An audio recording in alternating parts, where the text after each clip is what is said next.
اگلا سوال یہ ہے کہ پانی کو 3 سانس میں پینے کا طریقہ جو ہے وہ بیان کر دے، کیونکہ آج کل ایک ویڈیو آئی ہوئی ہے کسی صاحب کی، تو وہ ایک گھونٹ جو ہے وہ غالباً 1-1.5 منٹ کے اندر پی رہے ہیں اور سانس بہت ان کو جو ہے نا وہ پھولتا ہے، تو وہ کہہ رہے ہیں کہ یہ اصل طریقہ ہے اندر جو ہے نا وہ، وغیرہ دنیا کا ہر بندہ جو پانی پی رہا ہے سنت طریقے کے مطابق بھی، تو اصل میں تو وہ پانی کا جو آپ کا اس کے دوران سانس آتا ہے تو وہ اندر جا رہا ہے، تو یہ پانی پینے کا طریقہ ذرا نہیں، بیان کر اندر دیں۔ کیا ہے وہ کیا کہہ رہے ہیں، گلاس کے اندر؟ وہ کہہ رہے ہیں جب آپ اس طرح گٹا گٹ پیتے ہیں تو اصل میں وہ آپ کا سانس بھی اندر جا رہا ہے۔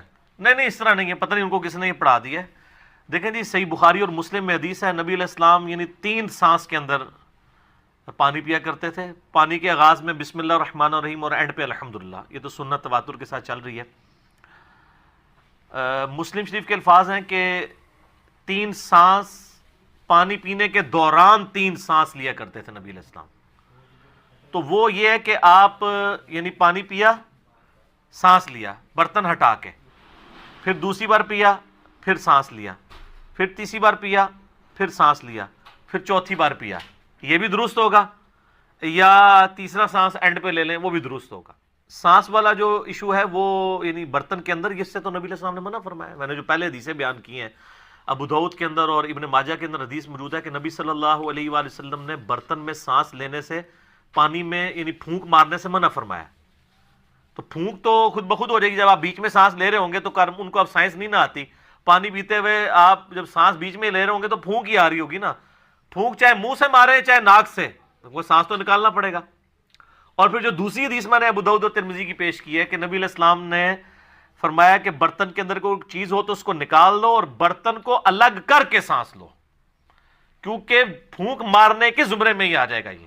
تو یہ پتہ نہیں کس نے ان کو طریقہ بتایا۔ ویسے تو ترمذی میں ایک علیحدہ سے حدیث بھی ہے، وہ روایت کمزور ہے اس لیے میں نے وہ پیش نہیں کی، جس میں آپ علیہ السلام نے واضح فرمایا کہ برتن کو علیحدہ کرو، پھر سانس لو، پھر پیو، اس طریقے سے، لیکن وہ کمزور روایت ہے۔ لیکن اس کے بعد مضبوط روایت ہمارے پاس موجود ہے ابو داؤد کے اندر، ترمذی کے اندر، کہ برتن کے اندر سانس نہ لو، الگ سے لو۔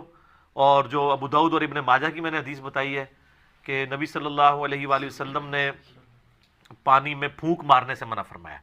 پھونک چاہے منہ سے جائے چاہے ناک سے جائے، دونوں ہی غلط ہے۔ تو یہ سانس لینے کا طریقہ یہ ہے کہ برتن سے الگ کرنا ہے، اور وہ آپ نے ایک ہی سانس کے اندر نہیں پینا، بلکہ مسلم شریف کے الفاظ ہیں کہ یہ زیادہ زود ہضم ہے یہ چیز کہ آپ سانس لے کے، اور سانس لینے کا مقصد یہ تو نہیں تھا کہ اب آپ پانی پی رہے ہیں تو بیچ میں ہی سانس لیں، یعنی وہ وقفہ کرنا ہے، یعنی پیا سائڈ پہ کیا، پھر پیا، پھر سائڈ پہ کیا، اس طرح 3 بار کر لیں، تو وہ بیچ میں دوران لینا ہے۔ اس میں واضح الفاظ موجود ہیں، پتہ نہیں کس نے ان کو، ادھر تو ہر طرح کی چیز بک رہی ہے جی، ہم تو صرف سمجھا ہی سکتے ہیں نا، جن کو نہیں سمجھ ان کو کہیں گے کہ آپ اس طرح کریں۔ مشکات المصابیح کی جو دوسری جلد ہے نا، یہ انسائکلوپیڈیا آف حدیث ہے،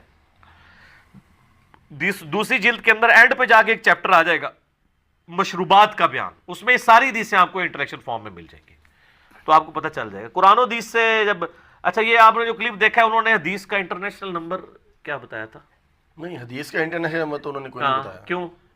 تو وہ پھر آپ وہ فرماتے ہیں نا، فرماتے ہیں وہ اپنی جیب میں رکھے نا، ہم تو آپ کو جو جو چیز بتا رہے ہیں وہ نکلے گی۔ تو تسی بھی ہر گڈی دے مگر میں ٹر پیا کرو، اگر کوئی گل کرتا ہے نا انہوں ہی پوچھا کرو کہ سر کتنے لکھا ہے۔ اس طرح تو کل کو کوئی بندہ جو ہے وہ پانی پینے کا کوئی اور طریقہ ایجاد کر دے گا تو پھر میرے پاس سوال لے کے آ جائیں گے۔